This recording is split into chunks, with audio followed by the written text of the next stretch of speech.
Seja muito bem-vindo a mais um vídeo aqui do meu querido canal. Meu nome é Yoshi e no vídeo de hoje iremos discutir sobre qual é o melhor filme do Harry Potter.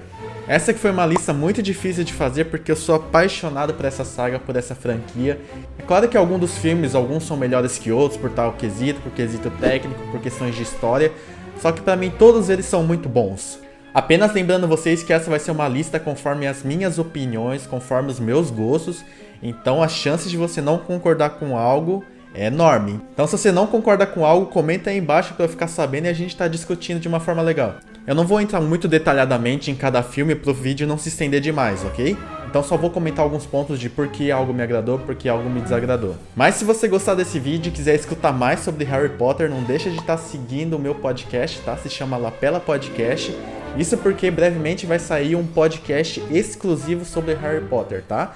Então serão horas de discussão sobre toda a franquia Harry Potter, então não deixa de estar seguindo.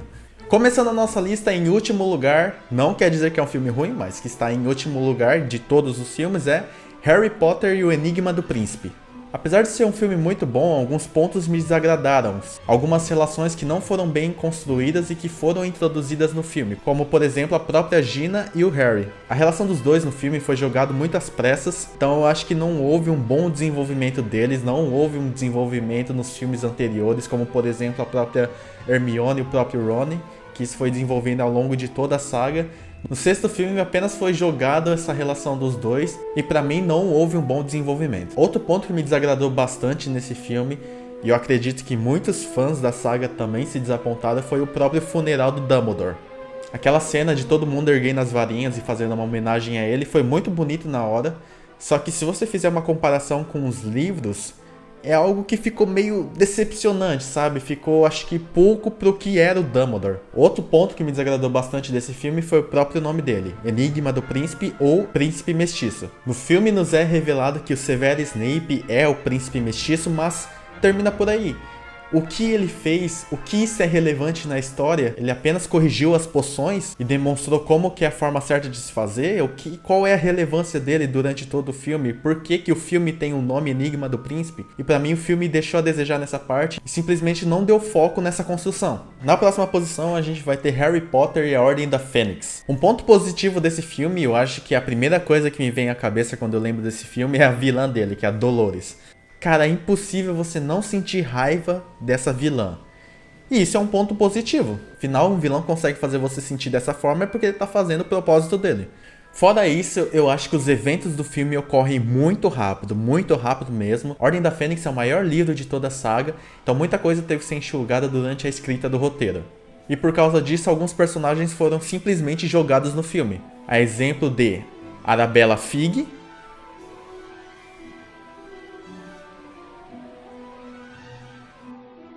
Ninfadora Tonks e Kim Shacklebolt. São personagens que foram jogados na cara dura logo no começo do filme, sem nenhuma explicação de quem era eles antes, por que eles estavam lá, e durante todo o resto do filme não houve construção de quem são eles. Mas fora isso, uma primeira aparição muito boa pra mim, que é uma personagem que eu adoro demais, é uma das minhas personagens favoritas da saga, que é a Luna Lovegood. Eu desconheço alguém, pelo menos na minha roda social, que não goste dessa personagem, porque ela é simplesmente muito carismática e ela agregou muito no filme. As cenas que ela aparece dá uma leveza, dá uma descontraída, que são em momentos muito oportunos, são em momentos que funcionam. Na próxima posição a gente vai ter Harry Potter e a Câmara Secreta. Nesse filme a gente tem a aparição do Dobby, outro personagem que todo mundo ama também, só que infelizmente é muito mal aproveitado nos outros filmes. Também conhecemos um pouco mais sobre o mundo dos bruxos, né? Fora o que foi apresentado em Pedra Filosofal, né? Toda aquela magia, tudo que fez a gente se apaixonar por toda essa saga, né? Também é um pouco apresentado nesse filme. Nesse filme também nos é apresentada a poção mais conhecida de toda a saga, que é a poção Polissuco. Aquela que possibilita você se transformar em outra pessoa só retirando um pedaço de DNA, um pedaço genético dele, né? A própria Câmara Secreta é muito bem interessante durante todo o filme. Os três procurando sobre onde está essa Câmara Secreta, como é que faz para entrar nessa Câmara Secreta, é muito legal de se ver. E também nos é apresentado um pouco do passado de Voldemort, né? E qual que é o nome dele, Tom Riddle. Mas o que me decepciona um pouco nesse filme é a sua batalha final. Fora a batalha do Harry contra o Basilisco, que é muito legal de se ver, A batalha dele com o Tom Riddle simplesmente não acontece. O Tom Riddle fica lá parado, enquanto o Harry vai lá e destrói o diário. Ele simplesmente não faz nada. Seguindo para o nosso próximo filme, a gente vai ter Harry Potter e o Cálice de Fogo. É um filme que eu vejo muitas pessoas falando ou 8 ou 80 desse filme. Muitas pessoas adoram, muitas pessoas odeiam mesmo. E eu sou dos que gostam. Simplesmente nesse filme ocorre o torneio Tribruxo. Uma série de provas que 3 bruxos devem passar no caso desse filme. Foram 4, né? Então devia ser torneio quadribruxo. Eu não sei vocês, mas eu acho muito legal quando ocorre essa questão de competição, de jogos, de torneio.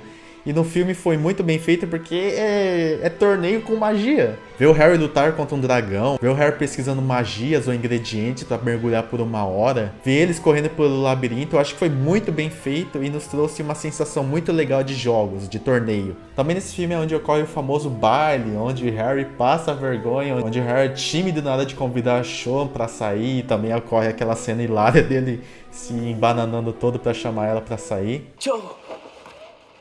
Sim. Eu queria saber se não gostaria de baile ir comigo ir. E também é nesse filme onde ocorre um divisor de águas. Finalmente ocorre o ressurgimento de Voldemort. O próximo filme da nossa lista é Harry Potter e a Pedra Filosofal.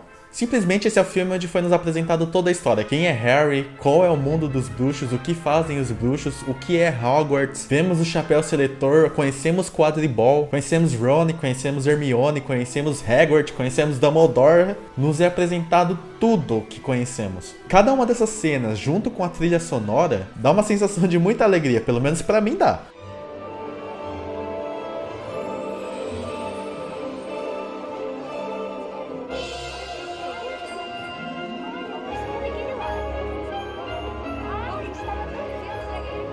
Talvez se eu pudesse colocar um erro, uma coisa que me incomoda nesse filme é a batalha final. Toda a construção do primeiro filme tem a apresentação de você sabe quem, que ele é mau, que ele é cruel, mas na hora da batalha final ele é derrotado com o Harry simplesmente tocando no rosto dele.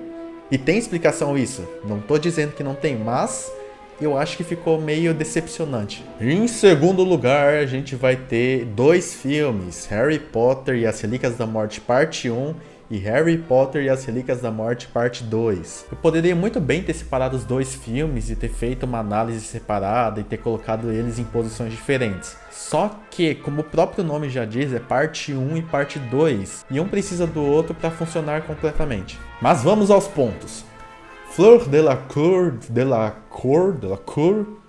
e Gil Weasley. Do nada, eles aparecem juntos no filme, sem nenhuma explicação. Um apareceu em Cálice de Fogo e sumiu, e o outro nem tinha aparecido direito e apareceu os 2 juntos do nada. Mas tirando esse ponto, no começo do filme, a fuga do Harry foi muito interessante de se ver. De cara ele já mostra pra gente o quão tenso tá a situação e o quão perigoso vai ser o deslocamento deles. Outro ponto que me agradou demais nesse filme foi a caça pelas Horcruxes. O medalhão de Salazar, a taça de Helga, diadema de Ravenclaw. Ver eles fazendo a caça por esses objetos foi muito legal. Também ocorre a citação das Relíquias da Morte, acontece a briga de Ron com Harry, tem a Guerra dos Bruxos, acontecem todas aquelas batalhas em Hogwarts, acontece a morte de Dobby, acontece a morte de Snape, tem a revelação de Snape. É tanta coisa acontecendo nesses 2 filmes, tanta revelação, tantos momentos, tantas cenas, que é até difícil fazer uma lista de tudo o que aconteceu. Mas tem uma coisa que eu não deixo passar, que todo santo personagem comentou e que não fez sentido, que é: Harry, você tem a cara do seu pai, mas os olhos da sua mãe. Tem os olhos da sua mãe. Olha os olhos do Harry. Agora olha os olhos da Lilian. O que tem a ver um com o outro?